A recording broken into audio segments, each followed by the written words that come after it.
Vale, muchachos, buenos días. Entonces vamos a arrancar con la clasecita de hoy que tiene que ver con probabilidad.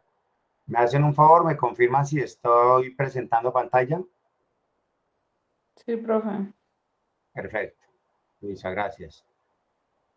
Entonces, a ver, les comento. Cuando uno habla de estadística, la estadística es una sola. Hay un concepto de Daniel Pella, que es un estadístico muy reconocido, que tiene varios textos de estadística, que dice lo siguiente, dice, la estadística es una ciencia que saca conclusiones de la investigación empírica a partir de modelos matemáticos. Ciencia que saca conclusiones de la investigación empírica utilizando modelos matemáticos. Entonces acá viene la explicación. ¿Y qué es un modelo matemático? Un modelo matemático, ustedes deben de saber de eso mucho, es una abstracción simplificada de una realidad que es más compleja. Entonces, allá en nuestro contexto real hay situaciones demasiado complejas que la probabilidad las puede explicar o que la estadística la puede explicar mejor. Por ejemplo, más adelante uno puede determinar que uno sabe que el precio de un artículo o las ventas de un artículo dependen del precio. Hay una relación inversamente proporcional, ¿no? A mayor precio, menor ventas, y a menor precio, mercado de las pulgas, pues las ventas aumentan. Hay una relación inversamente proporcional y uno puede explicar esa realidad, digamos que tiene que ver con la parte de las finanzas, mediante un modelo de regresión lineal, que lo vemos o vamos a tratar de verlo al final si nos queda tiempo. Y lo hace uno mediante un modelo matemático que tiene que ver con la línea recta. Entonces uno dice, y es igual a mx más b, donde y es la variable que depende. De las dos variables que las acabé de mencionar, las ventas dependen del precio. O sea, el precio es la variable que yo puedo manipular. Yo le puedo colocar el precio a mi artículo, el que se me ocurra, ¿vale? Y cuando la variable es manipulable, a esa variable se le llama la variable independiente. Y con redundancia y todo, la variable dependiente y, que son las ventas, dependen de la independiente, dependen del precio. Entonces uno puede establecer un modelo lineal que le pueda a uno dar la oportunidad de establecer pronósticos o predicciones, como dicen algunos, ¿no? Entonces, yo le doy el precio al artículo y mediante el modelo matemático y igual a mx más b pendiente por variable independiente más intersecto, yo puedo establecer cuántas van a ser mis ventas de acuerdo al precio. Esos son los modelos matemáticos. Un modelo matemático es una ecuación matemática que ustedes conocen. Entonces, la estadística se establece como una ciencia, muchachos, a partir del siglo XVII, finalizando el siglo XVII y comenzando el siglo XVIII. ¿Por qué allí? Porque la estadística venía desde nuestros inicios, venía con los famosos registros. Entonces, el hombre, cuando se establece como una sociedad, pues debe haber un líder, ¿no? Nuestros líderes son nuestros gobernantes. Por eso algunos argumentan que la palabra estadística proviene del latín status, con S, S-T-A-T-U-S, T-U-S. Status significa estado, porque pues los líderes, los gobernantes, en su afán de establecer un orden de recoger impuestos en las sociedades que se estaban formando, pues comienza a hacer registro de los datos de sus animales, de los datos de las personas, de los diferentes géneros, de todo, pues para establecer, digamos que un dominio sobre las personas, establecer un orden. Entonces, los registros vienen de datos, digamos, de nuestra prehistoria. Registraban en pieles, en rocas, en palos. Como yo les mostré el semestre pasado, digamos, los incas registraban en quipús, que eran cintas de colores con nudos, donde ellos ahí establecían sus datos de todo lo que lo rodeaba en su entorno. Entonces, esa estadística se podría decir que era una estadística descriptiva. Cuando uno va, como el concepto que les acabo de dar de Daniel Peña, es un concepto donde reúne las dos fases de la estadística. Pero si uno quisiera dividir la estadística en sus fases, pues uno habla de la estadística descriptiva y uno habla de la estadística inferencial. La estadística descriptiva utiliza el método deductivo, va de lo general a lo particular. Y lo particular son los modelitos que yo les digo, ¿no? De lo general a lo particular. Entonces, describir es sinónimo de resumir, es sinónimo de caracterizar. Entonces, en la estadística descriptiva lo que hace uno es utilizar un proceso sistemático, es decir, un proceso organizado. Uno recolecta datos. Acuérdense que yo les he sido claro a ustedes y le he dicho, el dato son cifras frías. La información es cuando a esas cifras frías, cuando a los datos se le aplican los métodos estadísticos. Y cuando uno tiene información, tiene poder. Entonces, en la estadística descriptiva uno recolecta. Hay un sinnúmero de instrumentos para recolectar, acuérdense. Están las encuestas, están los cuestionarios, están las entrevistas, están los datos que se generan cuando uno hace un proceso de control de calidad, etcétera. Entonces uno recolecta datos. Pero cuando uno tiene un gran número de datos, esos son cifras frías que no sirven para un carajo, hay que procesarlos para convertirlos en información.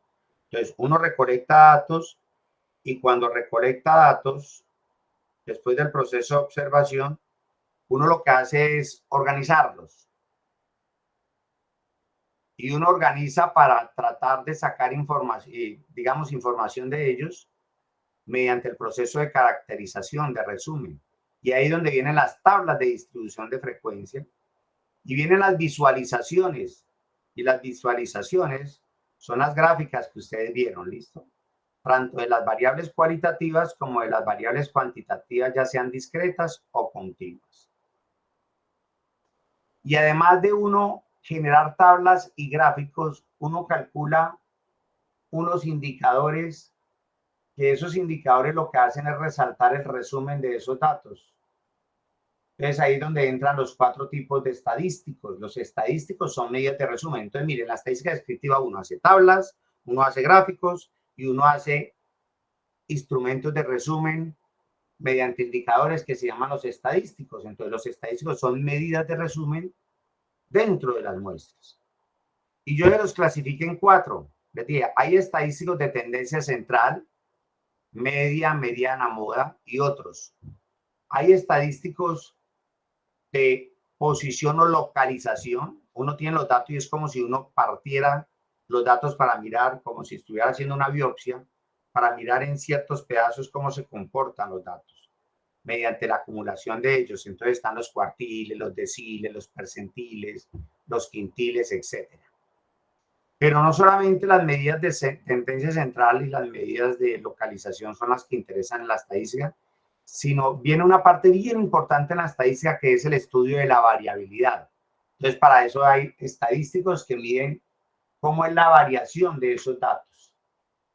Ahí es donde nace la varianza, su raíz cuadrada, que es la desviación típica o estándar, una medida o un indicador que mide la variabilidad relativa, o sea, porcentual, que es el coeficiente de variación, y otros más. Entonces, estadísticos de tendencia central, estadísticos de posición y localización, estadísticos de variabilidad o de variación.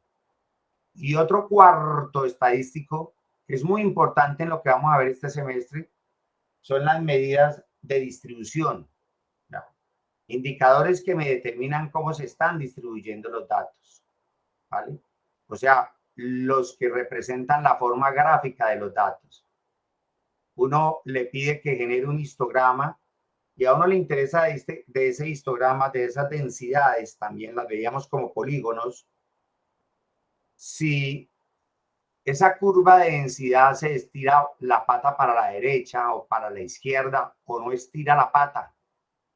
Y a eso se le llama, o eso lo mide el coeficiente de sesgo o asimetría. Entonces, acá juega algo muy importante, una distribución que vamos a ver más adelante, que es la distribución normal.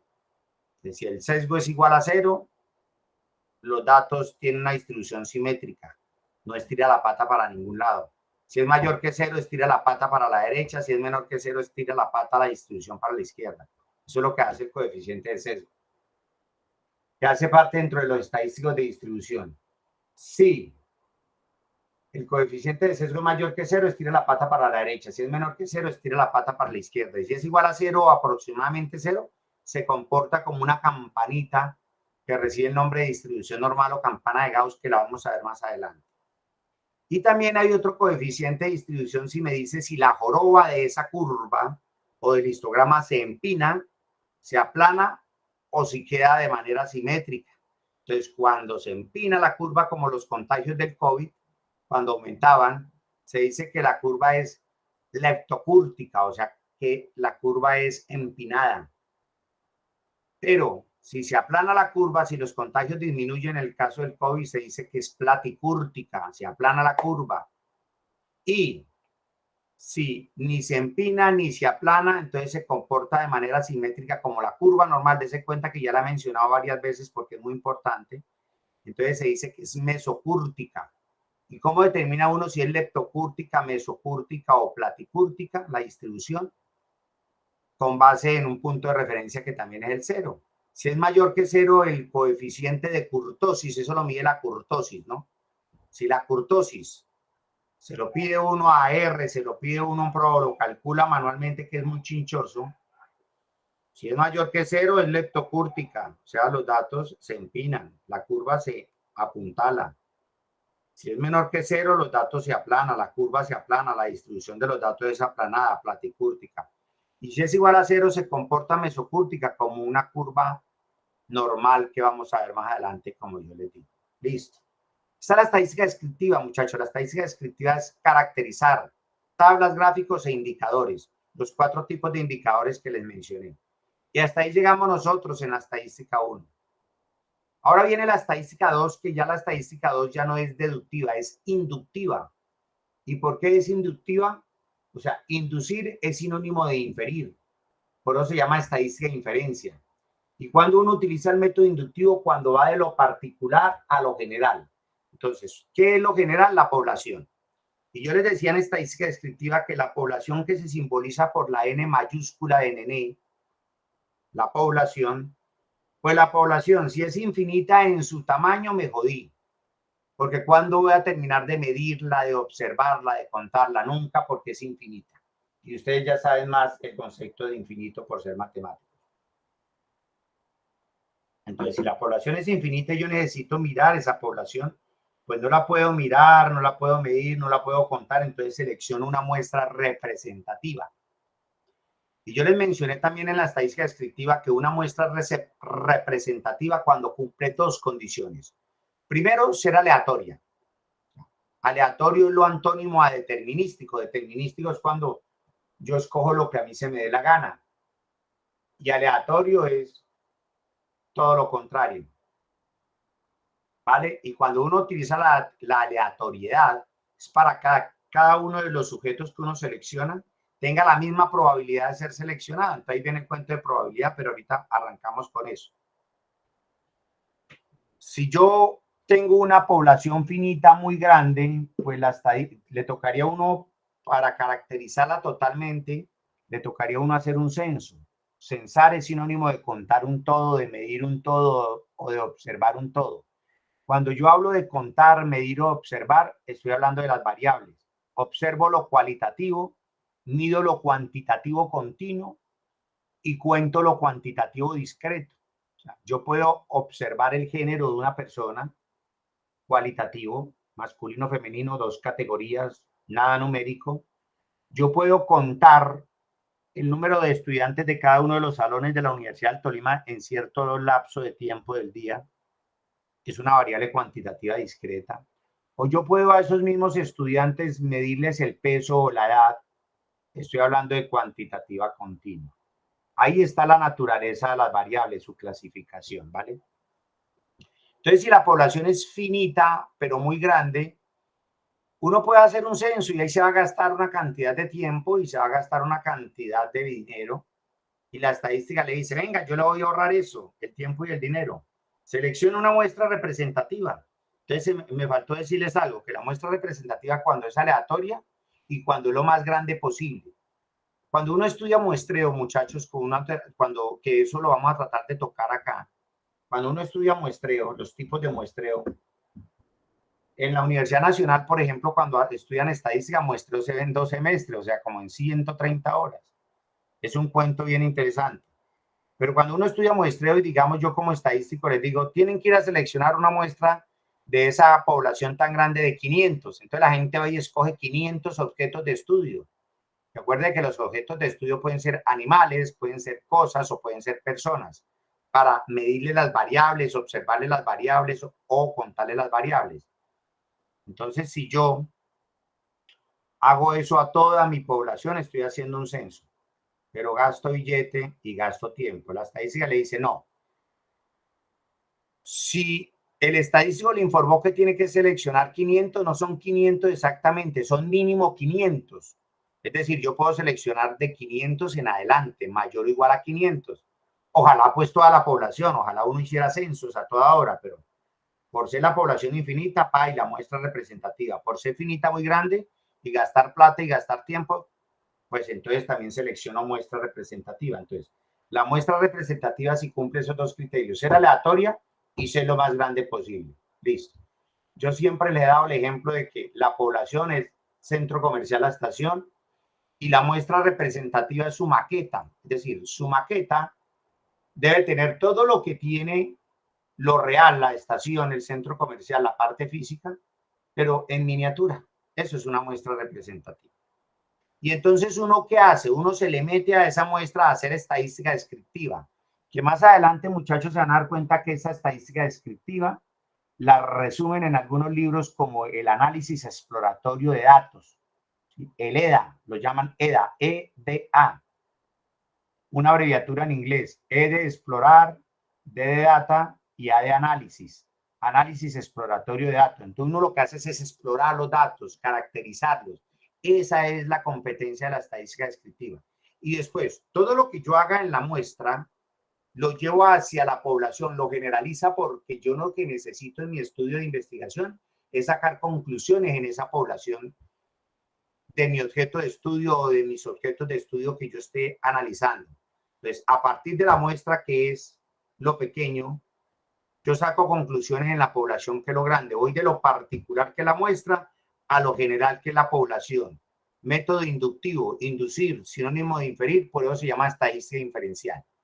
Y entonces cuando uno trata de explicar el comportamiento o de caracterizar la población que es bien grande a partir de un pedazo de ella, de un pedacito que es la muestra representativa, pues puede existir incertidumbre. Obvio, hay incertidumbre de algo pequeño a algo grande, que es donde yo saco las conclusiones. Hay incertidumbre. Y digamos, ¿quién mide la incertidumbre? La probabilidad. Nos vamos a meter entonces en el cuento de la probabilidad. La probabilidad es como el puente que hay entre la estadística descriptiva y la estadística inferencial. La estadística descriptiva utiliza el método deductivo y la estadística inferencial utiliza el método inductivo. Y el puentecito que hay entre los dos es la probabilidad. Entonces, la probabilidad, muchachos, es algo netamente matemático, ¿vale? Y acá vamos a botarle corriente a este capítulo ustedes como matemáticos. Cuando ustedes se enfrenten allá en sus carreras a explicar el cuento de la probabilidad a administradores, a no matemáticos, a no estadísticos, denle los conceptos fundamentales y trabajen ahí lo que necesita para que ellos les quede claro ese concepto. Pero no se metan mucho dentro de probabilidad porque ahí es donde los estudiantes se estallan en las universidades. Esos de esos perfiles, ¿no? Porque a los matemáticos hay que meter probabilidades porque el concepto de probabilidad, digamos que es el aporte matemático a la estadística. Yo el semestre pasado también les decía, la estadística y las matemáticas difieren en algo, que la estadística utiliza fenómenos aleatorios y la vida es aleatoria. Por eso la estadística ha cogido ese vuelo que hoy en día tiene. Y las matemáticas son determinísticas. Las matemáticas son determinísticas. Es decir, 2x más 5 igual a 11, al despejar esa vaina me da 3, porque el 5 pasa a restar, quedan 6, y el 2 pasa a dividir, quedan 3. Eso le tiene que dar 3 a todo el grupo que está acá y a todas las personas hoy siempre. Eso es determinístico. O ejemplos determinísticos como yo les he hecho el del agua, ¿no? Si yo voy a un laboratorio y voy a mezclar 2 moléculas de hidrógeno con una de oxígeno, yo sé que el resultado va a ser H2O. Entonces, lo determinístico es que bajo las mismas condiciones iniciales, el resultado siempre va a ser igual. Y lo aleatorio es que bajo las mismas condiciones iniciales, el resultado va a ser una incógnita, no sé qué es. ¿Y quién mide esa incertidumbre? La probabilidad. Entonces, la probabilidad o la teoría de las probabilidades nace en el siglo XVII, finalizando y comenzando el siglo XVIII. ¿Por qué? Porque allí matemáticos como Laplace particularmente y otros, y un personaje que era un ludópata, Girolamo Cardano, que quiero que lean sobre él, sobre Girolamo con G, Girolamo Cardano. El hombre era un ludópata médico, hijo de el que le manejaba la geometría, Leonardo da Vinci. El papá era abogado, siempre quiso que Girolamo fuera abogado, pero el hombre se puso a estudiar medicina y fue gran médico. Pero el hombre era un ludópata, le gustaban los juegos de azar, y acuérdense que el ludópata se convierte, es un vicio, se convierte como en un bazuquero, duerme afuera de los casinos, espera que abran el casino, se mete al casino y así sucesivamente, y se le olvida el mundo, terminan por ahí en la calle. Eso es lo que, en eso termina un ludópata. El hombre era ludópata, gran médico, rechazado por la escuela de Milán, fue rechazado por la escuela de Milán por su ludopatía, y él igual con el tiempo llegó a dirigir la escuela médica de Milán. Pero la vida de Girolamo Cardano es una vida bien compleja y es bastante chévere que ustedes la lean. Y acá vamos a tratar de hacer un ejercicio, un applet en GeoGebra, para que de una manera didáctica miremos la ley de los grandes números, que ahorita se las toco, y ahí donde interviene mucho Girolamo Cardano. El caso es que en el siglo XVII finalizando y comenzando el siglo XVIII, nace la teoría de los juegos de azar, porque este man, Girolamo Cardano, y un man también de apellido, el Caballero de Meré, el Caballero de Meré, se cruzan unas cartas con Pascal, particularmente con Pascal. Pascal comienza a hacer unos estudios con Laplace, y a partir de ahí, de la teoría de los juegos de azar, nace el concepto de probabilidad. Y es bueno que ustedes lean más sobre el concepto o la historia de la probabilidad, ¿vale? Entonces, eso lo dejamos para la próxima clase. Se sientan en YouTube y Profe, escriben historia de la probabilidad. Y ahí les van a contar muchas cosas interesantes de algo tan bonito como es la probabilidad. De una manera rápida, cierren el micrófono. La probabilidad lo que hace es medir incertidumbre, ¿vale? Entonces, siglo XVII finalizando, comenzando el siglo XVIII, nace la teoría de la probabilidad con aportes de no matemáticos, pero sí gustosos de la matemática, como el Caballero de Meré, como Girolamo Cardano, que fue el primero en relacionar la probabilidad con los juegos de azar. Se cruzó unas cartas con Pascal, con Laplace, diciéndole, mire, yo necesito ganarle a mis competidores, particularmente en el juego del dado, ¿no? Porque uno de los juegos más antiguos, bueno, son todos los juegos que se generan a partir de la utilización de un dado, de muchos dados, ¿vale? Este man, Girolamo Cardano, le pronostica a Eduardo VI, ¿sí?, una larga vida, y el rey murió el año siguiente. Algunos cuentan que él también pronosticó el día de su muerte. Dicen que para que se cumpliera el día de su muerte, él se suicida. La vida del hombre es bastante interesante para que la lean. ¿Sí? También Galileo Galilei trató varios problemas de juego de dados. Pascal y Fermat y Laplace hicieron aportes también a la teoría, dando solución a los problemas de los juegos de los dados a raíz de las preguntas que le hacía Girolamo Cardano, el Caballero de Meré, ¿vale? Entonces, en la historia de la probabilidad, que ustedes como matemáticos la deben de saber, hay cosas bastante interesantes. Pero, muchachos, les aclaro, la probabilidad es bien compleja.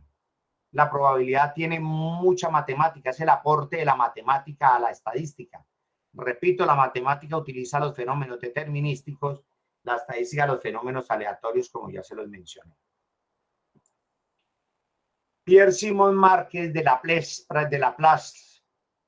es el primero que presenta una teoría analítica de las probabilidades y allí presenta cualquier cantidad de ideas y métodos sobre la teoría de las probabilidades. Por eso es que muchos le atribuyen el concepto, uno de los conceptos de la probabilidad, que es el concepto de Laplace, que lo vamos a ver ahorita, ¿vale? Después vino algunos matemáticos estadísticos como Chebyshev, como Lyapunov y como Markov con las cadenas de Markov, ¿sí? Por allá en la mitad del siglo XIX, o sea, los rusos aportaron unas ideas y unos teoremas muy importantes en el desarrollo de la teoría de la probabilidad. En el siglo XX, Borel comienza a hacer conexiones de la teoría de la probabilidad y la teoría de la matemática. Como estaban tan aisladas, entonces la matemática dice, las probabilidades son matemáticas. Entonces, hagamos una conexión entre las matemáticas y comienzan a crear los famosos axiomas de probabilidad, ¿sí? Y ahí mencionan algunos seguidores como Hinchin, como Kolmogorov, como Shklovsky, como Levy, como Fischer. Fischer es el padre de la estadística moderna, ¿vale? Es considerado, ¿no? Fischer, y se van a dar cuenta los aportes que hizo Fischer a partir de su variabilidad, de su análisis de la variabilidad con sus ANOVAs, que es uno de los últimos temas que vamos a tocar nosotros, a la estadística que hoy tocan y que hoy se está desarrollando, pero se está desarrollando en pura berraca porque la estadística le da los grandes aportes al Big Data, o sea, a los grandes volúmenes de datos, al Data Science, ¿sí? A la ciencia de datos, a la inteligencia artificial. Por eso es tan importante la estadística y estudiarla, ¿listo? Pero, ¿qué es probabilidad? Digamos que a una persona del común en la calle, cuando les pregunten qué es probabilidad, dicen, bueno, pues la probabilidad mide la incertidumbre. Cuando hay incertidumbre, la probabilidad la mide. Entonces yo puedo tener incertidumbre y decir, vean, lanzo una moneda al aire. ¿Cuál es la probabilidad de que caiga cara? Pues hoy en día nosotros con todo el desarrollo mental, pues uno dice, pues 0.5. Entonces la probabilidad mide es la incertidumbre. O yo puedo llegar y levantarme ahorita y prender el radio y escuchar en las noticias que dice, hoy hay una probabilidad del 80% de que caiga agua. Pues entonces yo me llevo un paraguas porque tengo incertidumbre. ¿Será que llueve? ¿Será que no llueve? Pues la probabilidad me está midiendo esa incertidumbre. Me está diciendo que hay un 80%, 1.8 de que llueva. Pues me llevo el paraguas. Entonces acá hay mucho para estudiar. ¿Listo, muchachos? Entonces la probabilidad mide la incertidumbre. Pero digamos que otro concepto rápido de probabilidad es que la probabilidad cuantifica, digamos, hablar de probabilidades, hablar de incerteza, de posibilidad, de qué, de un resultado de un experimento. Entonces, acá vamos a ver unos conceptos que quiero que los tengan bien en cuenta. Y el primer concepto que vamos a ver es del experimento aleatorio, pero ahorita lo tocamos. Entonces, siempre lanzar una moneda, mirar el comportamiento del pronóstico del tiempo, lanzar un dado, mirar el comportamiento de la lotería, etcétera. Todo eso van a ser experimentos aleatorios. Acuérdense, experimento le explican a uno, son acciones que uno realiza, ¿no? Uno le mete candela a una hoja para mirar los comportamientos físico-químicos. Cuando uno estaba en el bachillerato se metía a los laboratorios en el mismo salón para mirar el concepto de velocidad en física, pues uno trasteaba un patín a velocidad constante. Esos son experimentos. ¿Con el propósito de qué? De que generaran datos, ¿vale? Los experimentos son acciones que se realizan con el propósito de generar datos. Y cuando uno habla de un experimento aleatorio, es que uno no va a saber esos datos cuáles son, sino que hasta que finalice el experimento. Entonces, vamos a manejar unos conceptos y nos vamos a dar cuenta que la probabilidad entra a medir la incerteza, la incertidumbre. Pero primero vamos a hablar de estos tres conceptos y ahí sí nos metemos con los conceptos globales que si ustedes van a un texto de estadística siempre van a arrancar con lo mismo. Ahorita lo miramos en el libro de Walpole. Cuando uno habla de probabilidad tiene que hablar del concepto clásico, muchachos, siempre, esos tres, del concepto frecuentista o frecuencialista y del concepto subjetivo. Entonces, De manera rápida, ¿qué es el concepto clásico? El concepto clásico tiene que ver con la equiprobabilidad. Entonces, si yo realizo un experimento, como les dije, para mirar resultados, todos los resultados de ese experimento van a tener la misma probabilidad de ocurrencia. Eso se llama equiprobabilidad. Les doy el ejemplo con el dado. Si yo realizo el experimento para recolectar datos del lanzamiento de un dado, yo sé que si el dato está en condiciones normales, o sea, no está cargado, no está alterado, pues va a haber una equiprobabilidad en los resultados. Es decir, cada una de las caras del 1 al 6 va a tener la misma probabilidad de ocurrencia y es un sexto. El 1 tiene la probabilidad de salir con un sexto. El 6 tiene la probabilidad de ocurrir igual a un sexto. Ese es el concepto clásico de probabilidad. Ahora viene el concepto frecuentista y ustedes no me lo van a creer, pero así es. Estos manes se sentaban hace mucho tiempo por ahí, tiraban la moneda al aire y la moneda les podía caer en cara. Volvían y la tiraban y volvía a caer en cara. Volvían y la tiraban y volvía a caer en cara. Entonces decían, la moneda está jodida. No, eso tiene que ver con lo aleatorio. Posiblemente en el quinto lanzamiento les comenzaba a caer en sello. Después en el sexto otra vez en cara. Entonces ellos, ¿qué hicieron? Se dieron la maña de lanzar la moneda tendiendo al infinito, o sea, muchísimas veces. N tiende al infinito, concepto frecuentista. Cuando lanzo la moneda, por ejemplo, un número grandísimo de veces, pues la probabilidad de que la moneda caiga en cara tiende también a 0.5, que intuitivamente uno lo dice hoy en día. Pues la probabilidad de que caiga cara o selle una moneda, pues sería un medio, o sea, 0.5. ¿Por qué?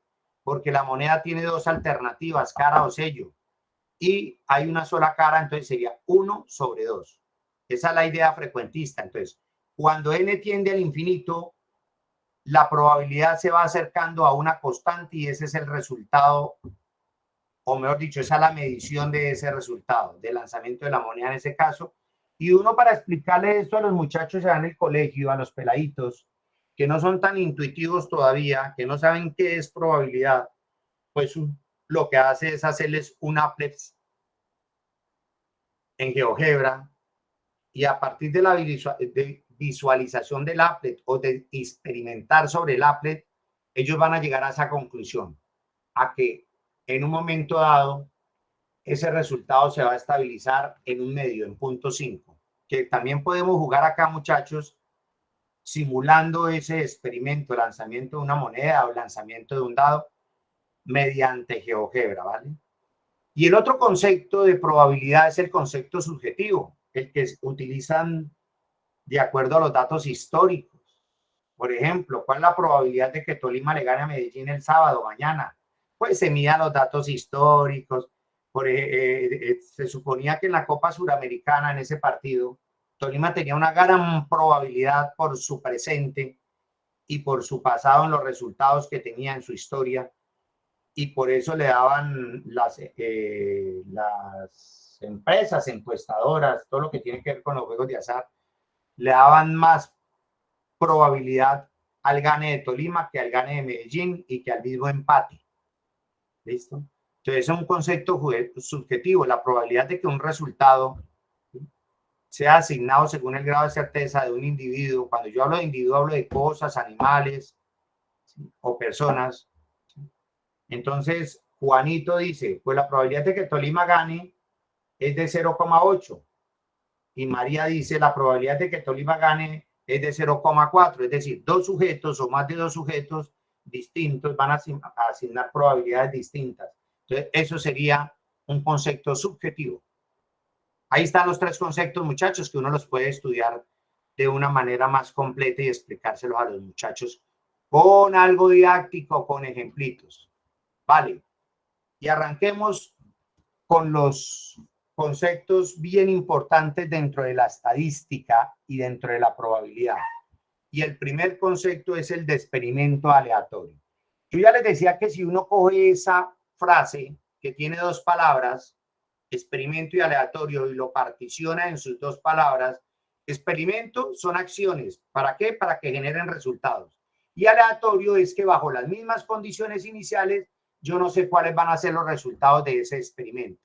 Los experimentos aleatorios suelen simbolizarse con la E mayúscula, como está ahí en la diapositiva.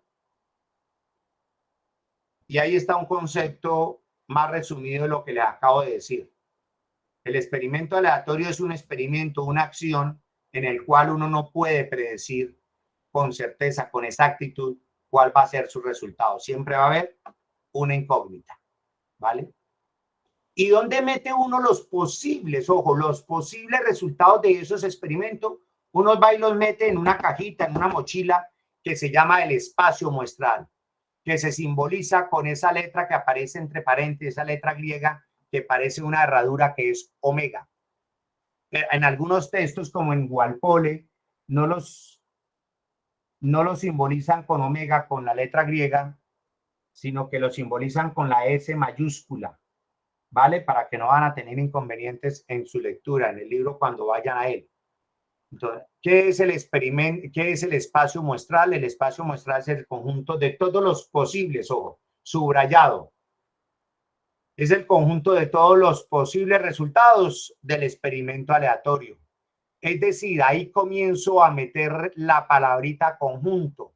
Entonces, como utilizo la palabrita conjunto, el prerequisito para estudiar probabilidad, muchachos, es la teoría de los conjuntos. Si yo no sé teoría de conjuntos, me voy a embalar para trabajar las probabilidades. Conjuntos como los que ustedes ven en matemáticas 1, en matemáticas básicas, y sus diferentes operaciones, unión, intersección, complemento, diferencia, diferencia simétrica, ¿vale? La teoría de conjunto, los diagramas de Venn, todos son prerequisitos para estudiar la probabilidad. Entonces, el espacio muestral es el conjunto de todos los posibles resultados de un experimento aleatorio. Entonces, miremoslo acá. Miremoslo acá. Vamos a coger acá y yo voy a decir el experimento tradicional, vamos a llamarlo E1. Entonces uno dice, vamos a llamar a E1, el experimento 1, el tradicional, lanzar una moneda. Y no van a responderme como me responden algunos con sus memes bobos. Profe, si la moneda se va por a un hueco, no es lanzar una moneda a una mesa en condiciones normales, de manera aleatoria. Ese es un experimento aleatorio. ¿Por qué? Porque yo, bajo las mismas condiciones iniciales, es decir, que la moneda no esté cargada, que no la vaya a arrojar por a un hueco, ¿vale? El resultado siempre va a ser una incógnita. Yo sé los posibles resultados. Puede caer en cara, puede caer en sello, pero con certeza no voy a decir en qué va a caer la moneda. Otro experimento tradicional de la estadística que uno ve en los textos es lanzar un dado. Lo mismo, en condiciones normales, un dado que no esté cargado. Y van a haber muchos experimentos en el contexto real. Por ejemplo, un experimento aleatorio es yo ponerme a observar cuál es la duración de un foco, de un bombillo, y etcétera. ¿Vale?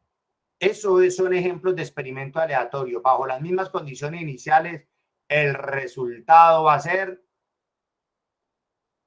Y entonces cuando entra la probabilidad de medir esa incertidumbre. Listo.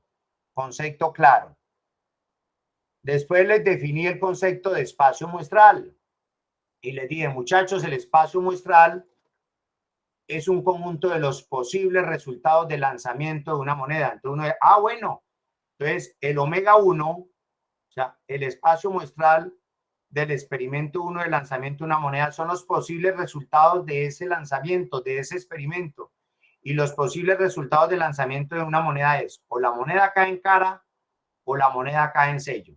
Entonces, es un conjunto que en matemática le llaman conjunto finito, un conjunto por extensión. Acuérdense que hay conjuntos por extensión cuando uno coloca los puntos muestrales. Acá en estadística, cara y sello se llaman puntos muestrales. En conjunto se llama elementos. Entonces, cuando uno coloca todos los elementos, esos elementos, cara o sello, son los posibles resultados, ¿vale? Posibles resultados de un experimento. Entonces, conjunto finito. Y es un conjunto por extensión porque uno coloca, escribe los posibles resultados. En el omega 2, lanzamiento de un dado, pues el dado es como si fuera una moneda con 6 caras. Puede caer cualquiera de las 6 caras.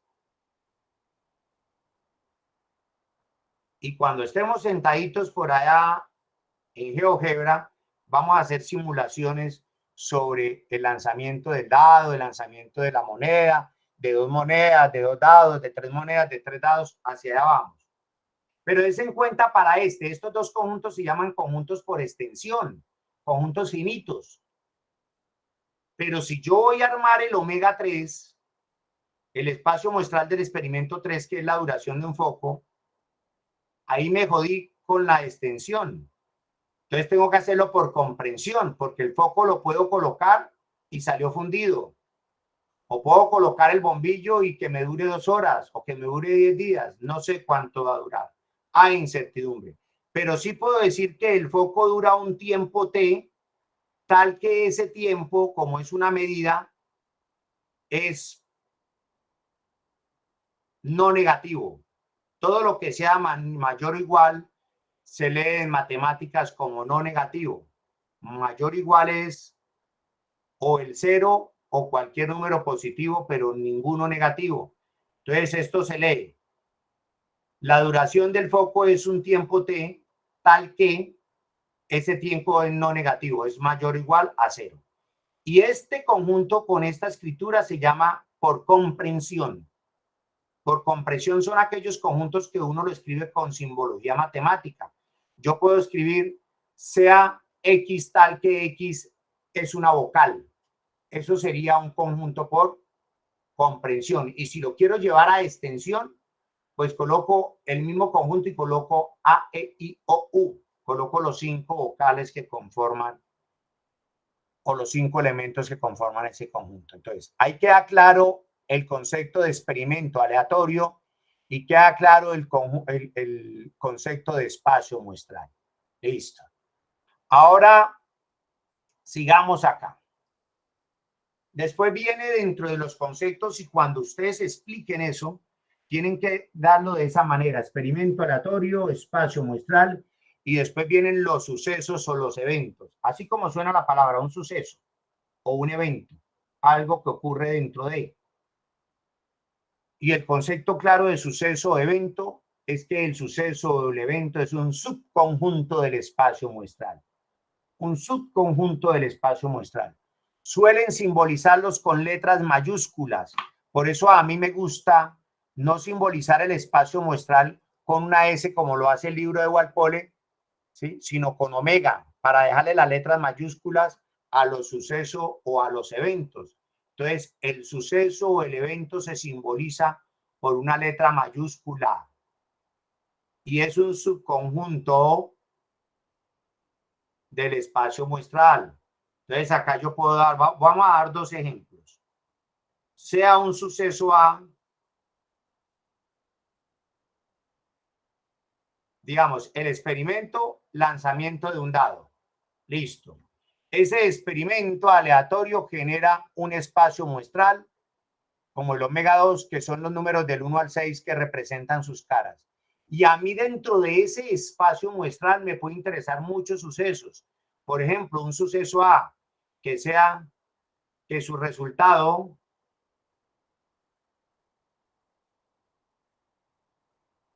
sea un número impar. O me puede interesar un suceso B, que su resultado sea un número mayor a 4, por ejemplo. Entonces, son sucesos. Entonces, los sucesos son subconjuntos y los subconjuntos son conjuntos. Entonces, yo puedo decir, listo, este suceso A, como es un subconjunto del omega 2, pues uno va al omega 2 y mira quiénes cumplen el criterio, ser impar, y lo cumple el 1, el 3 y el 5. Entonces, el 1 el 3 y el 5 forman los posibles resultados de ese suceso o evento que es un subconjunto del espacio muestral lanzamiento de un dado. Lo mismo con el suceso B, que su resultado sea un número superior a 4. Entonces me voy para el omega 2, que es el espacio muestral del experimento lanzamiento de un dado, y miro quiénes cumplen esa condición, y lo cumplen el 5 y el 6, que son los números superiores a 4. Quiere decir que mi primer suceso o mi espacio muestral tiene 6 puntos muestrales, 6 elementos. Los puntos muestrales son los mismos elementos llevando el concepto a conjuntos. El suceso A tiene 3 puntos muestrales, el 1, el 3 y el 5. Y el suceso B tiene 2 puntos muestrales, el 5 y el 6. ¿Vale? Habrá momentos como en este, que yo puedo decir en omega 3, que el bombillo dure entre 5 y 6 horas. Entonces uno puede decir, ese suceso C del experimento de la duración del foco puede ser un tiempo T en horas, tal que dure entre 5 ese tiempo y 10 horas. Ese es un suceso, ¿vale?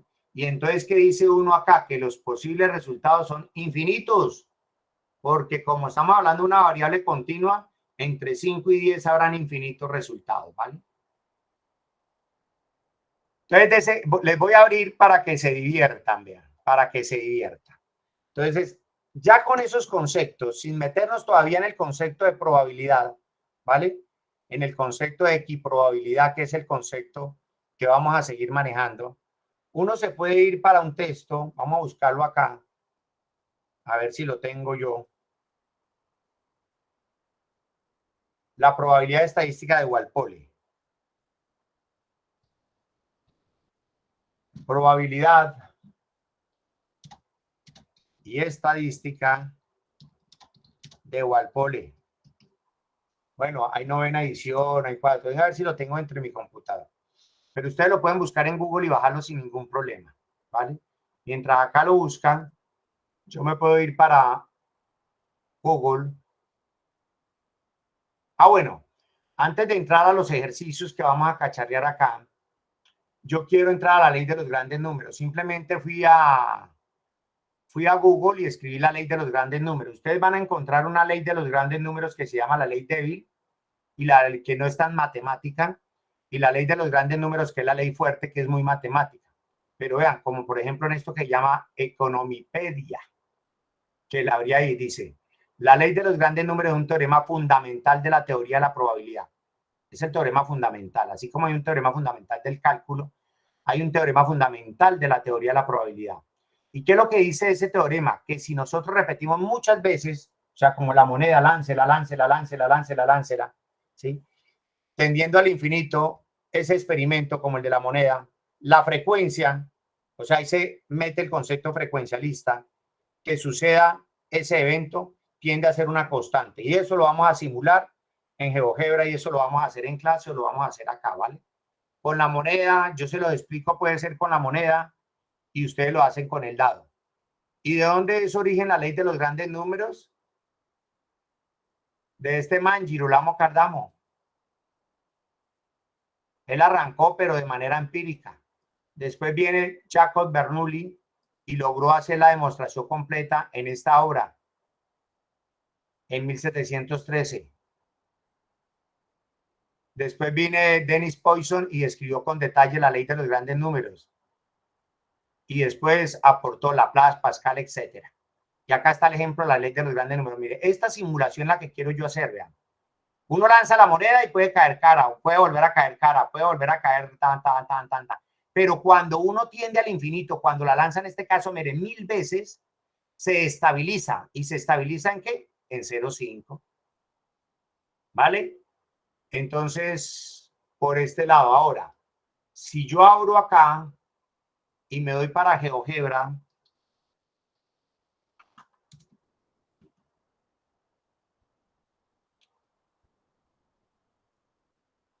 Y vamos a entrar a mi perfil.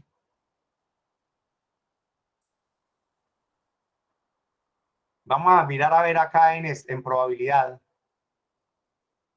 Algunos, esto lo han creado los muchachos. No vamos a hacer este del caballo. Este es bacano, pero cuando entremos a variable aleatoria. Yo les puedo mostrar acá la ley de los grandes números. Se los puedo mostrar de esta manera con este Applex. ¿Sí? Y yo le puedo decir a los muchachos, anexarle a este Applex, que uno a los Applex les anexa un PDF. Acá lo vamos a hacer y vamos a anexarle el PDF. Esta es la primera actividad calificable que ustedes me van a hacer por grupos. Me van a hacer un applet en GeoGebra que yo se los voy a enseñar. Parecido a este. Pero adicional a esto va a haber un documento PDF donde vamos a colocar de una vez para que vayan a buscar la ley de los grandes números. A ver por acá. Juguemos. Lo bacano de esto es que ustedes pueden tener todo. Ley de los grandes números. Vamos a entrar a Wikipedia. ¿Listo? La teoría de la probabilidad bajo el término genérico ley de los grandes números engloba varios teoremas que describen el comportamiento del promedio de la sucesión de variables. Listo.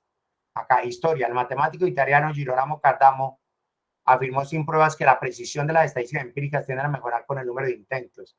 Lo mismo, después llega esta teoría la que yo quiero, pero después de teoría yo quiero que ustedes vayan, muchachos, de una vez van lo haciendo, busquen voy a darle acá clic derecho y le voy a decir abrir un vínculo. Busque la biografía de Girolamo Cardano, ahí está, mire. Girolamo Cardano o Girolamo Cardano con E o con I, ¿vale? Fue un médico, biólogo, físico, químico, astrólogo, astrónomo, filósofo, escritor, jugador, ludópata, matemático, mejor dicho. Cardano fue autor de una de las primeras autobiografías modernas, fue una de las figuras claves de la fundación de la probabilidad, etcétera, etcétera. Quiero que miren su biografía, que da para hacer una película de Tarantino, porque acá el hombre tiene un hijo que se le suicida, no, que comete asesinato, el mismo Girolamo Cardano se suicida, etcétera.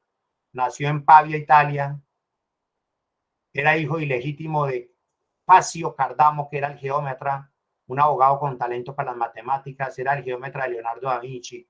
Todo esto quiero que me lo consulten de una manera más amplia, porque eso va dentro del PDF que ustedes le van a agregar al Applex que nosotros vamos a trabajar acá de la ley de los grandes números. Ingresó a la Universidad de Pavia, estudió medicina. Fue excelente en su medicina. Finalmente obtuvo considerada la reputación como médico, pero fue rechazado por la Escuela de Milán por ser ludópata, ¿no? Fue aceptado en 1539, vean, en el Colegio Médico de Milán, llegando a la cúspide de su profesión, a dirigirla. Fue acusado de herejía debido al tono polémico y agudo de sus escritos. Recuerde que ya le dieron chumbismo a muchos matemáticos. ¿Quién? La Iglesia. Fue procesado por la Inquisición, pasó varios meses en prisión. Abjuró y logró su libertad, pero con la prohibición de publicar. Se mudó entonces a Roma y consiguió una pensión del Papa Gregorio XIII. Todo esto quiero que lo escriban. Y allí practicó la medicina, escribió libros médicos y terminó su célebre autobiografía. Acá dicen que fue el primero que lo hizo. Murió en Roma. Una leyenda dice que el día que él mismo había predicho, y para eso dicen que pues se mató el hombre, se suicidó, su cuerpo fue trasladado a Milán y enterrado en la iglesia de San Marcos. Hoy conocido por sus múltiples intereses, sus textos, etcétera, etcétera, y viene carreta la probabilidad, y esto es bueno, pero que como ustedes lo van a hacer de manera didáctica para muchachitos, que cojan lo básico, ¿no? Y lo tengan ahí. Y le agreguen el Applex. ¿Cómo funciona el Applex? El Applex, estoy acá por acá. El Applex simplemente uno lo reinicia y uno le da el paso a paso, ¿sí? Uno le da el paso a paso, muchachos, a los muchachitos. Uno le dice, láncelo una vez. Acá va la figurita que acabaron de ver de la línea esa que tiende una constante. La ley de los grandes números dice, lance. Yo le coloco acá esta línea constante en este plano bidimensional. O sea, esta línea que es y igual a un sexto, porque ya sabemos nosotros que eso va para allá. Un sexto equivale a 0,166666666. O sea, es un número infinito y periódico. ¿Listo? Entonces es un número racional, un sexto. Y yo coloco eso como una constante, y igual a un sexto. Coloco esa línea roja, eso lo vamos a hacer.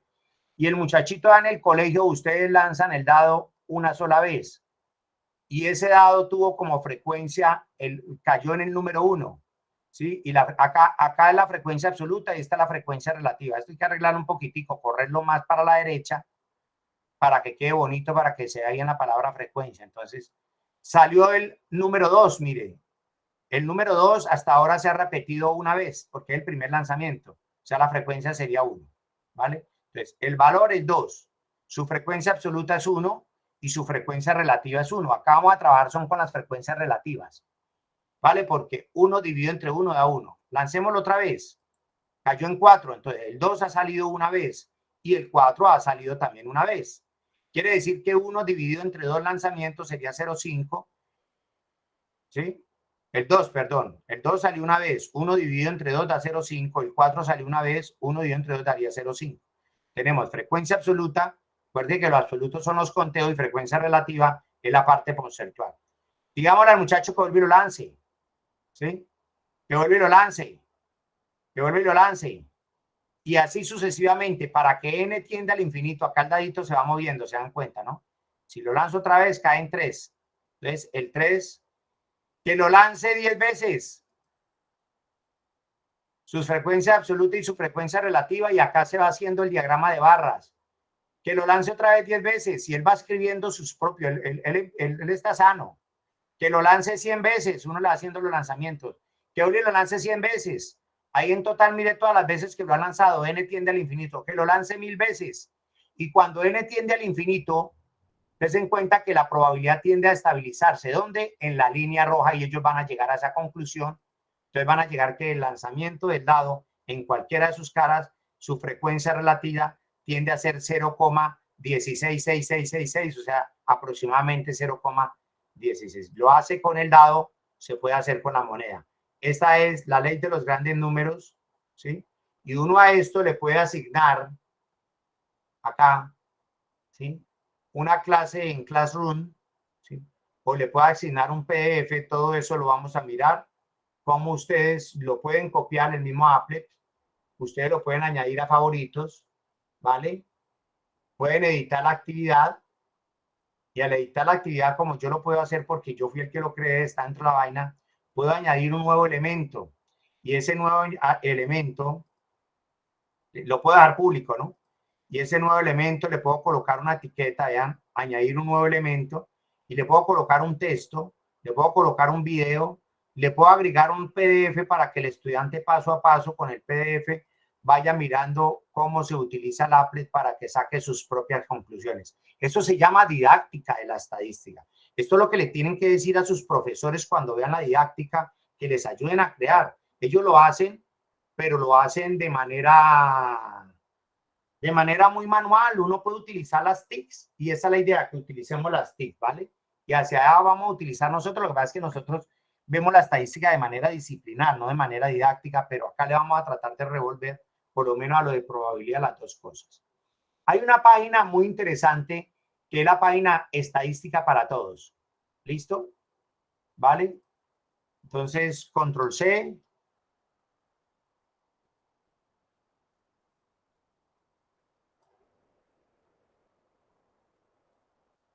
Control B. Ahí está, Estadística para Todos. A mí me gusta esta página, hay muchas.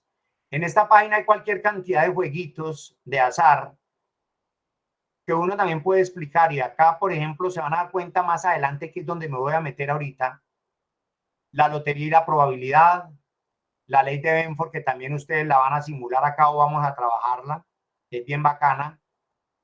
El paradoja de los cumpleaños, que cuando hay un grupo de personas, y ya después les explico más esa, mínimo 2 o más personas, cuál es la probabilidad de que coincidan con su día de cumpleaños. El problema del programa de Monty Hall, ¿sí?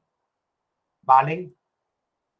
La criptografía, la aleatoriedad, gráfica de estadísticas, el triángulo de Pascal, que está relacionado con la combinatoria, la apuesta de Pascal. La apuesta de Pascal nace a raíz de todas las preguntas que le hacía Girolamo Cardamo, el caballero de Meré, cómo es la estadística electoral, y la aguja de Buffon también vamos a tratar de simulizarla, de hacer simulaciones, de hacer simulación con ellas. Esta página, acá hay historia, acá hay biografías, y acá hay una cantidad de cositas que podemos aprovechar nosotros y que podemos armar un documento. Esta página es bastante interesante. Ahí se las muestro, ahí se las dejo, ¿vale? Para que la tengan. Pero yo les quería mostrar el libro de Walpole. Yo les quería decir, bueno, muchachos, acá ustedes pueden coger la probabilidad y estadística de Walpole. Walpole y Miers. Vamos a colocarle PDF para encontrar el librito. Puede ser este, puede ser el de Academia. Perdón, acá voy a abrirles a ver cuál es. Puede ser esta 9ª edición. Vamos a decirle a este, a ver si por acá lo bajan. Acá está, lo puedo descargar. Mire, cierro, le digo descargue, ¿vale? Y ahí está descargando. Desen en cuenta que si me devuelvo, lo descargué, coloqué probabilidad de estadística de Walpole y descargué este que dice probabilidad de estadística de ingeniería 9ª edición. Vamos a abrirlo. Entonces me voy para descargas y este señor está en probabilidad estadística. Este es el libro de Walpole, muchachos.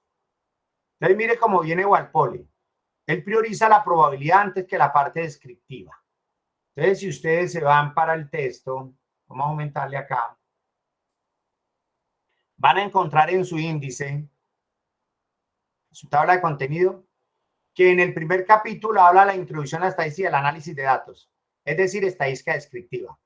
Y que en la página, en el capítulo 2 se mete con probabilidad y comienzan a explicar el concepto de espacio muestral, el de evento. Ahí voy yo, vean, ahí voy yo.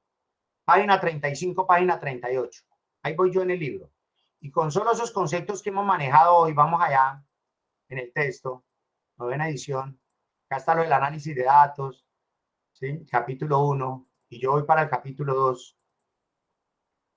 Y en el capítulo 2, todo este análisis exploratorio de datos, ¿no? Estadística descriptiva. En el capítulo 2 de este libro, que habían los ejercicios de ese capítulo, comienzan a hablar de espacio muestral, de experimento aleatorio. Mire, acá la cara la llaman H, el sello lo llaman T, acá está el dado. Listo, acá están los sucesos, los eventos. Acá utilizan los diagramas de árbol. Estos se llaman diagramas de árbol, muchachos. Acá lo vamos a mirar, miren. Por ejemplo, un experimento aleatorio consiste en lanzar una moneda y después lanzar por segunda vez. Si sale cara, se lanza un dado. Y si cae sello, se lanza un dado. Y si cae cara, se lanza otra moneda a la vez. Entonces uno dice, ese es el experimento. Vamos a cambiarlo acá. Eso que dice ahí dice, sea el experimento aleatorio, lanzar una moneda. Si cae cara, se lanza otra moneda. Y si cae sello, se lanza un dado. Y preguntan, ¿cuál sería el espacio muestral de ese experimento aleatorio? Entonces uno arma algo que se llama un diagrama de árbol. Bueno, antes de hacer eso, voy a describir otro experimento. Por ejemplo, lanzamiento de 2 monedas. Entonces, en el caso de una moneda, la moneda tiene 2 posibles resultados. Cara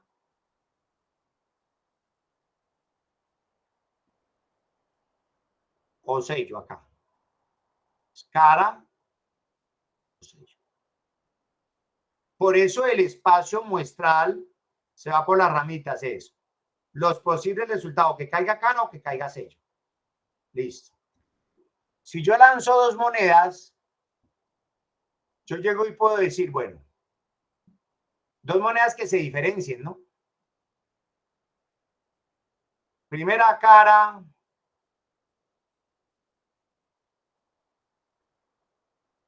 segunda sello, cara o sello.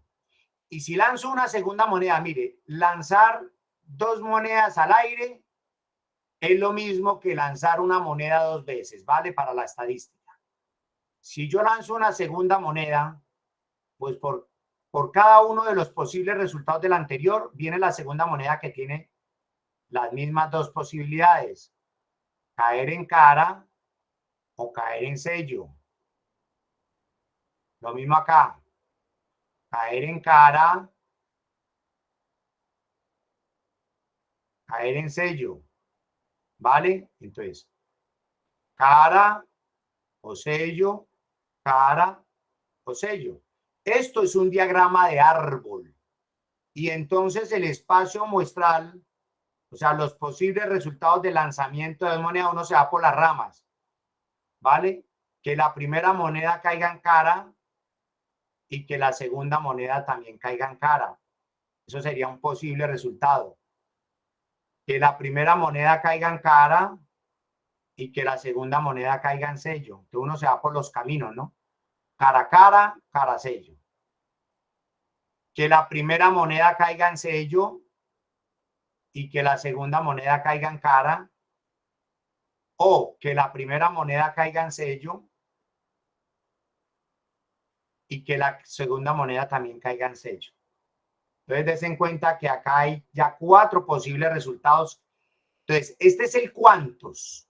Más adelante también, ahorita lo vamos a trabajar, que en el lanzamiento de una moneda uno puede decir, como hay 2 posibilidades, o sea, 2, y hay una sola moneda, entonces 2 a la 1. 2 a la 1 sería 2. Por eso salen 1 y 2 posibles resultados. Si nos vamos para acá, entonces dice, la moneda tiene 2 posibilidades, 2, pero como son 2 monedas, entonces 2 y 2 a la 2 sería 4. Por eso salen estos 4 posibles resultados.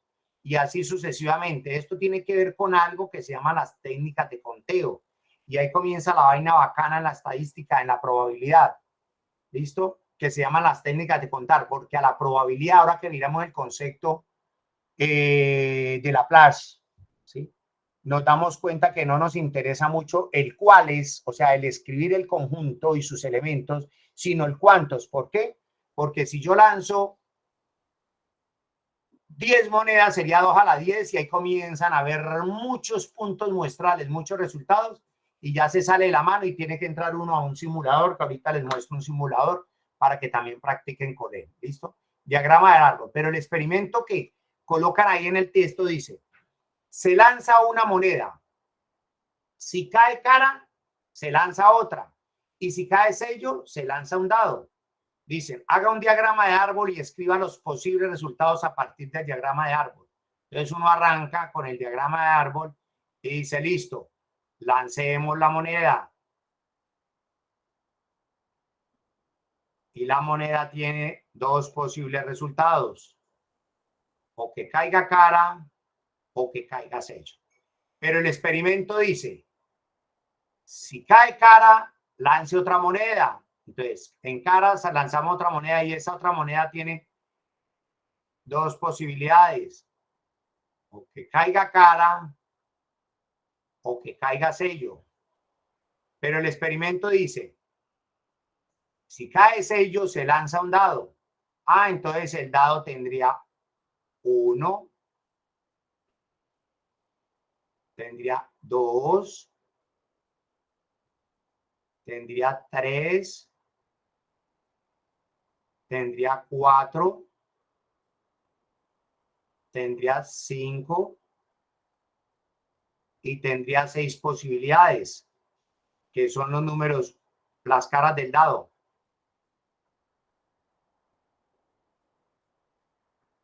Ese es el diagrama de árbol. Del diagrama de árbol que no se utiliza para todo, ¿no?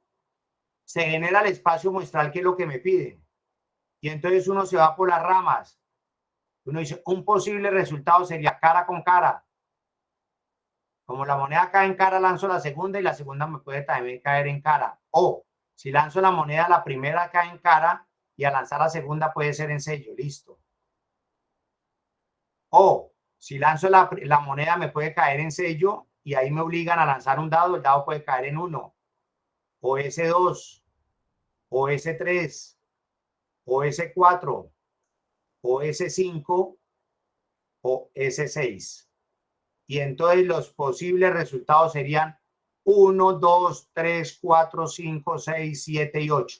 Espacio muestral, el experimento ya se los mencioné, diagrama de árbol, y ahí ustedes comienzan a divertirse.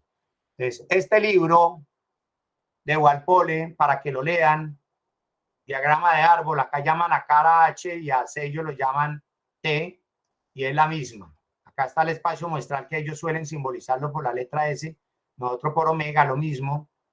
Acá hay otro ejemplito. Y comienzan a dar el concepto de evento que ya se los expliqué. ¿Listo? Y comienzan a hablar de intersección y de unión, ya comienzan a meterse en contar, pero los diagramas de Venn, pero ya comienzo que me hagan estos ejercicios y algunos. A ver, matemáticos.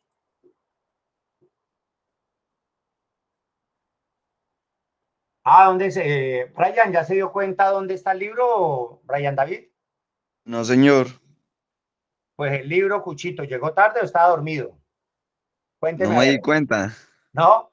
Pues Cuchito, usted se va para Walpole y escribe en Google probabilidad y estadística de Walpole, PDF. Y en academia, como la tercera opción, mírenlo acá, vean. Yo escribí probabilidad estadística de Walpole y acá este no, y donde dice academia y aquí lo bajé, vean. Y esa sería la 9ª edición, ¿vale, Cuchito? Ese librito lo Listo, vamos a profe. utilizar mucho. Ténganlo en su biblioteca digital ahí, ténganlo siempre a la mano. Y Profe, ahí lo saqué, ¿vale? otra cosita es que el, el link que usted envió de esa página que era como de jueguitos, pero todo era estadístico, no me deja acceder tampoco. Voy a abrir acá, vean. Simplemente usted se para en Google y escribe estadística para todos. Y le da enter. Mírela, estadística para todos. Listo, profe, gracias. Pica ahí, Cuchito, y ahí va, y ahí esculquen esa página y verá cómo se divierten. Y acá vamos a hacer cositas. Por ejemplo, ese problema de Monting Hall, cuando yo daba didáctica a la estadística, los muchachos lo hacían todo. Este es el de las 3 puerticas, vean. Explicación gráfica. Esto jugaban y finalmente el jugador, para ganarse el carro, se llama Monting Hall, el man, por eso le llaman el problema de Monting Hall. Y simularlo y hacer el jueguito es una chimba. Yo después les explico cuál es la probabilidad de que el hombre finalmente se quede con el carro, pero algunos lo explican con una chiva, ¿sí? Por lo menos acá vamos a jugar. Eso lo vamos a ver más adelante, todo bien, pero esa estadística para todos. Entonces, esta primera tanda de ejercicios que aparecen en la página 42 tienen que ver con espacios muestrales. Y como el espacio muestral es un conjunto, para que no van a pasar penas, estos ejercicios son de conjuntos. Por ejemplo, el 2.1 dice, liste, vamos a hallarlos. Me los voy a hallar para acá el 2.1. Vamos a colocar acá, recortar. Vamos a decirle nuevo y vamos a hallarme este 2.1 para hacer algunos de ellos, para no estar viniendo acá a la página. Y ustedes se divierten con los otros. Cuando a ustedes le dicen acá el método de la regla, el método de la regla es, acuérdense que yo les decía, hay conjuntos por comprensión y conjuntos por extensión. Los conjuntos por comprensión es cuando uno coloca simbología matemática y en este libro lo llaman método de la regla, ¿vale? Y por extensión es extender los elementos. Entonces me voy a llevar esto para acá. Mire que son ejercicios de conjunto. Dice, liste los elementos de cada uno de los siguientes espacios muestrales. Entonces, por lo menos el A. Esto es para niños. Pero vale, dice, el omega 1 o el omega A, dice, el conjunto de números enteros entre el 1 y el 50. Bueno. Números enteros entre el 1 y el 50. Pero ojo que ve, los libros se equivocan, ¿no? Si hubiera dicho entre 1 y 50, inclusive, es que meta el 1 y meta el 50, ¿no? Acá como no dice inclusive, entonces números enteros entre el 1 y el 50 está el 2, el 3, el 4, puntos suspensivos. hasta el 49. ¿Sí o qué? Ustedes me corrigen, matemáticos. Acá, el conjunto, el B, el omega B. Bueno, para hacer el omega B, acá, miren, acá es donde les digo, este espacio muestral está por comprensión. Dice, el espacio muestral son los X, tales que X cuadrado más 4X menos 5 es igual a 0. Ah, pues esto es una ecuación de segundo grado. Para saber qué X los cumplen esa condición, pues uno lo puede hacer por la fórmula para solucionar ecuaciones de segundo grado, que es X igual a menos B más o menos raíz cuadrada de B al cuadrado menos 4AC, todo sobre 2A.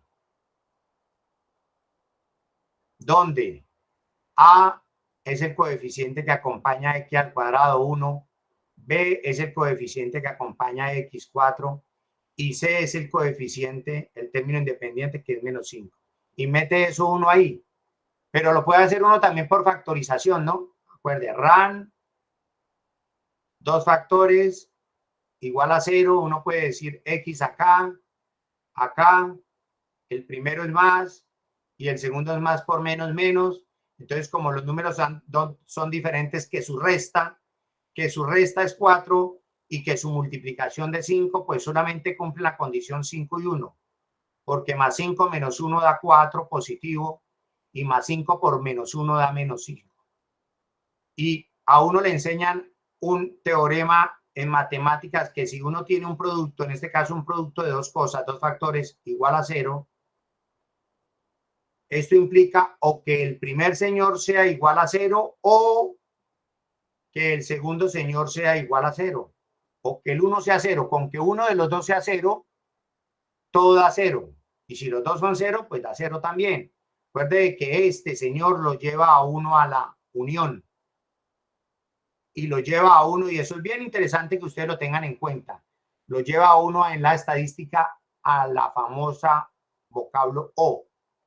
Y la I, que eso es bastante, pero la I lo lleva a uno a la intersección, la I no, el símbolo I, o sea, la V al revés, lo lleva a uno a la intersección y lo lleva a uno a la famosa I.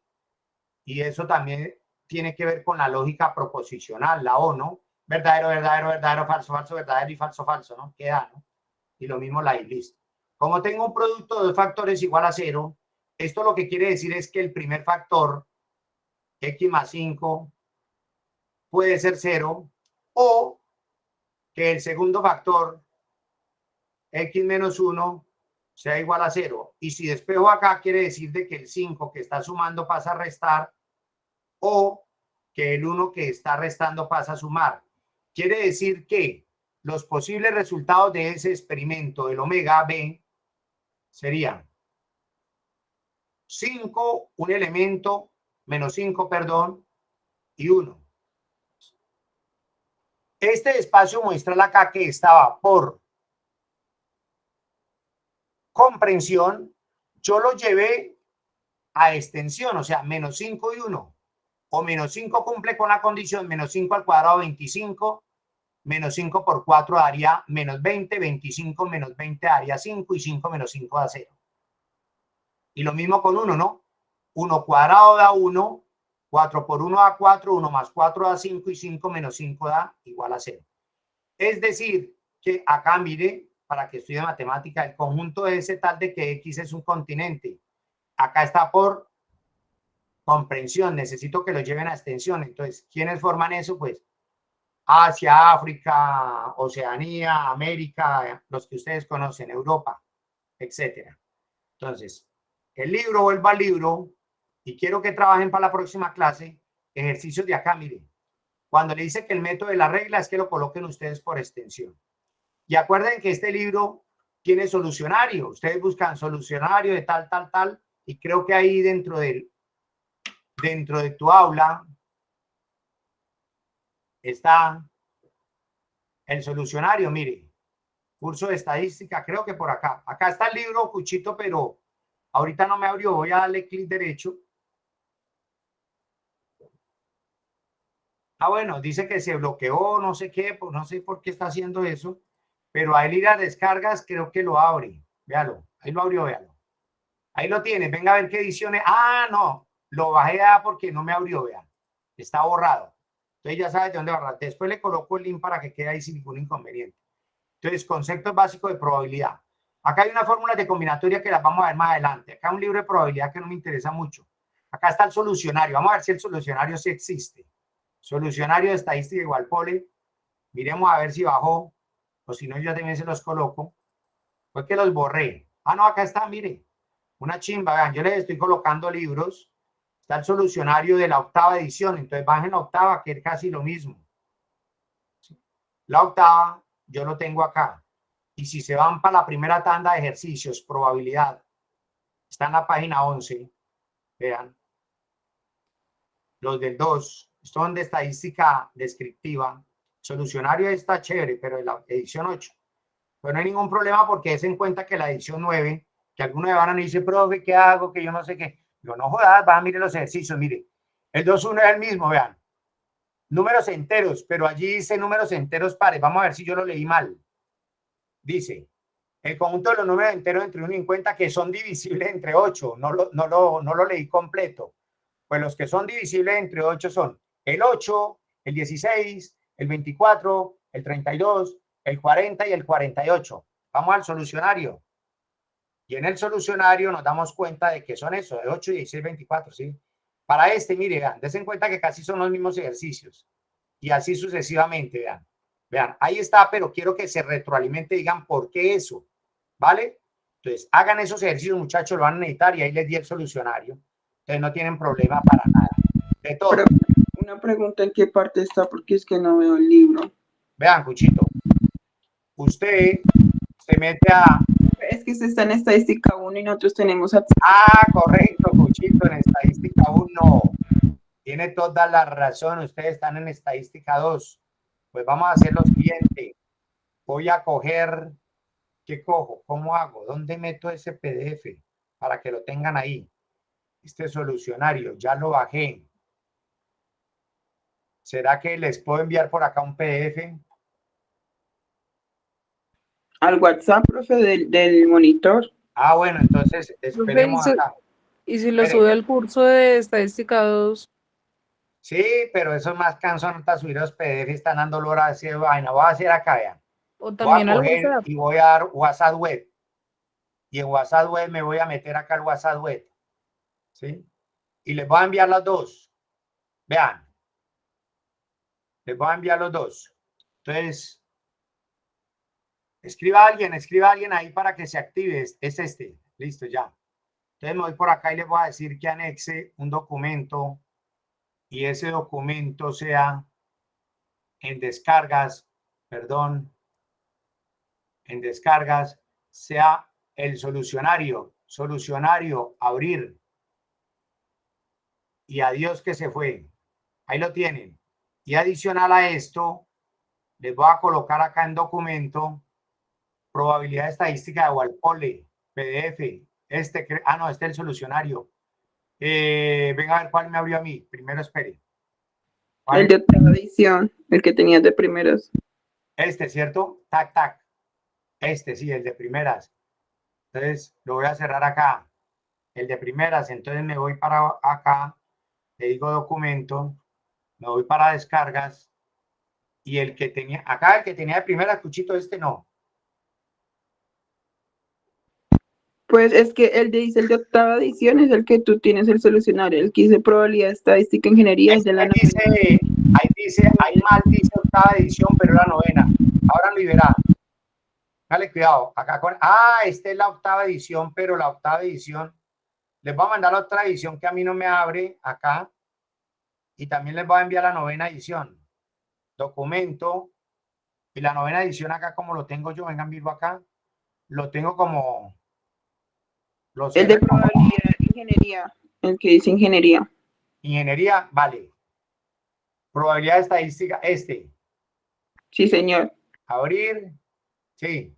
Y chao, vean, Cuchito, ahí tienen todo. ¿Vale? Gracias. Vale. Con gusto. para que nos divertamos en clase. Estadística para todos. Acá. Ran.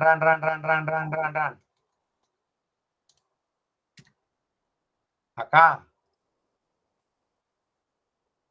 Control C.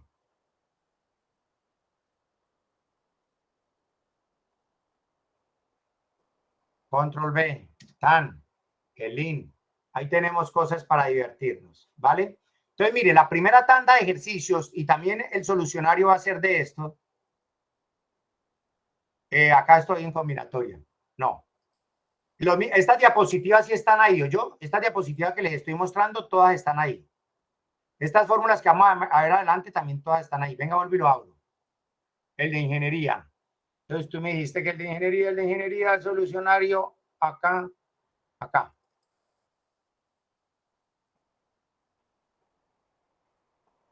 Entonces, la primera tanda de ejercicios, muchachos, ya saben, y ahí está la solución. Camellen los muchachos, no sean flojos. Trabajen ejercicios, sus soluciones, vean, hay muchos. Y todos tienen que ver con conjuntos. Voy a hacerles, la próxima clase vamos a hacerle un control de estos ejercicios que están resueltos. Porque es que vean, ayer una niña dándole clases en la sala, ni siquiera había comenzado a decirme, yo no voy a poder, profe, yo no puedo, yo soy mala. Al último me la emberraqué y le dije, no jodas, ni sabe qué es lo que va a ver y ya se está colocando bloqueos mentales. Ponga a camellar, no en la vida va a ser eso. Hoy en día hay muchas cosas. Hoy en día ustedes van y colocan el ejercicio en ChatGPT y ChatGPT se lo soluciona. ChatGPT le da la solución, ¿vale? Ahora miramos a ver cómo lo soluciona ChatGPT. Háganlo en ChatGPT y verá que también lo hace. Acá hay ejercicios, ¿sí?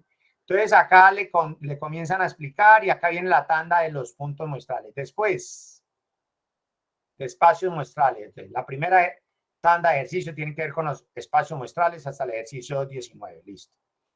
Vale, ahora viene el conteo de los puntos muestrales. Entonces, esto quiero explicarles ahí para que van y trabajen dos tipos de ejercicios frescos que yo ya les respondo todo lo que tienen que ver con sus ejercicios. Quiero irme para acá, mire. Para el concepto de Laplace. Me voy a adelantar, después me retrocedo.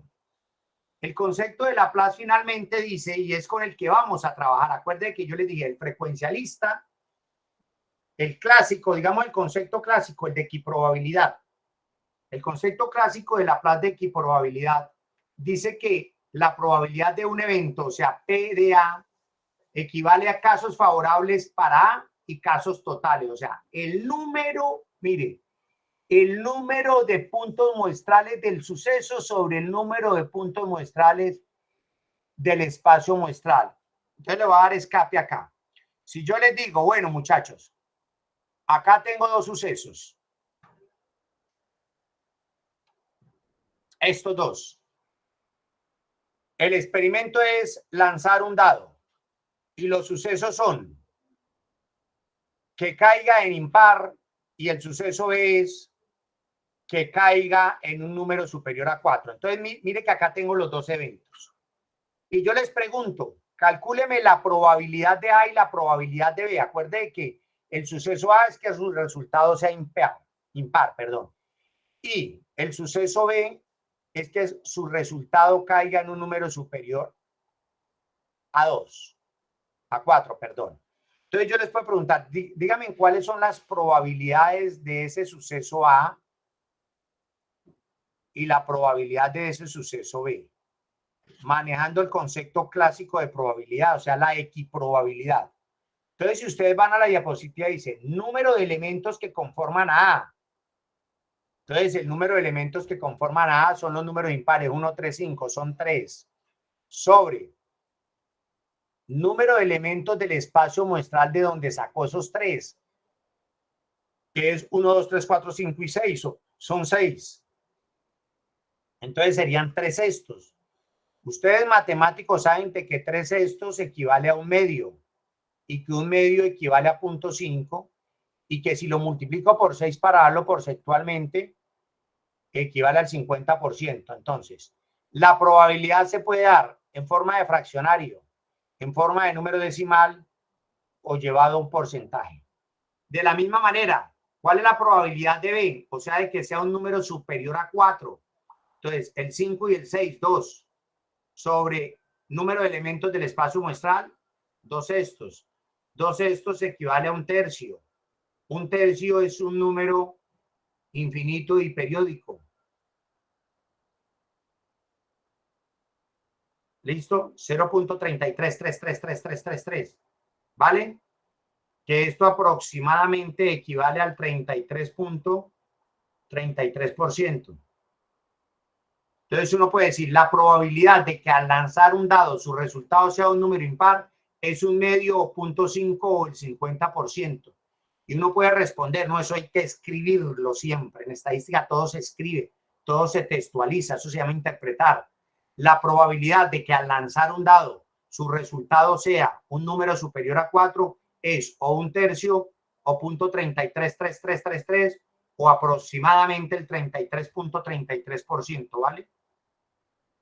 Entonces, llega en un punto de la estadística, muchachos, de que yo no puedo visualizar estos 3 ni visualizar estos 6, ni visualizar este 2 ni visualizar este 6 para poder armar el concepto de probabilidad.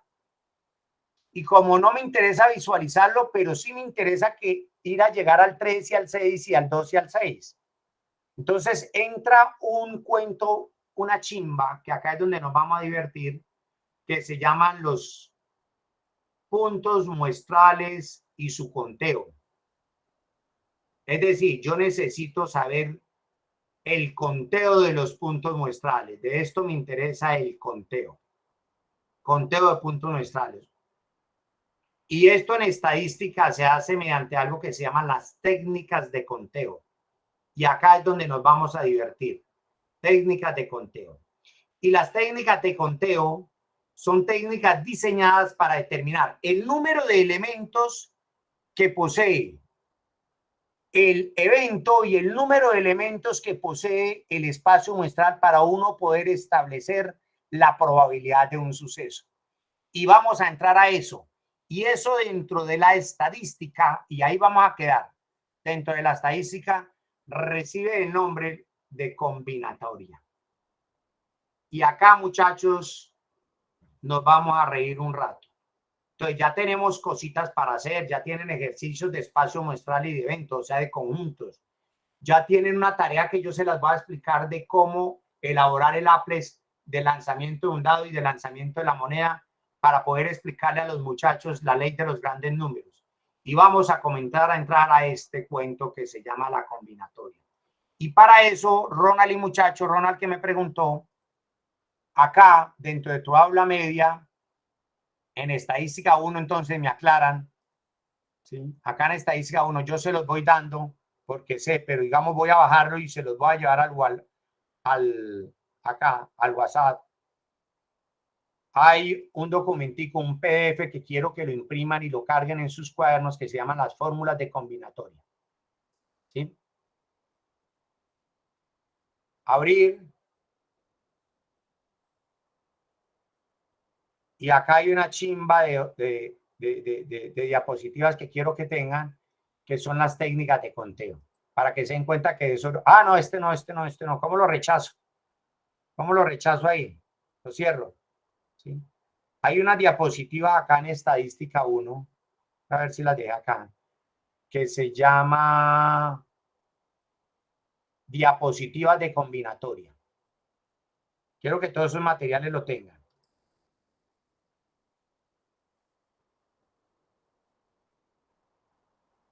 Vamos a ver si es ese. Esto es una chimba, la combinatoria, o sea, el arte de contar.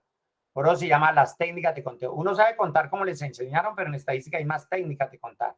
Entonces no se les olvide, las técnicas de contar son técnicas diseñadas para mirar cuántos son los puntos muestrales que conforman el evento, el espacio muestral y poder establecer la probabilidad de un suceso. Ahí quedamos, muchachos. Ahí quedamos para la próxima clase. Entonces ustedes por ahora tienen ejercicios y cositas para mirar. Y muchas cosas. Entonces voy a entrar acá, le voy a dar a los 3 puntos, le voy a decir administrar la grabación, le voy a decir detener la grabación.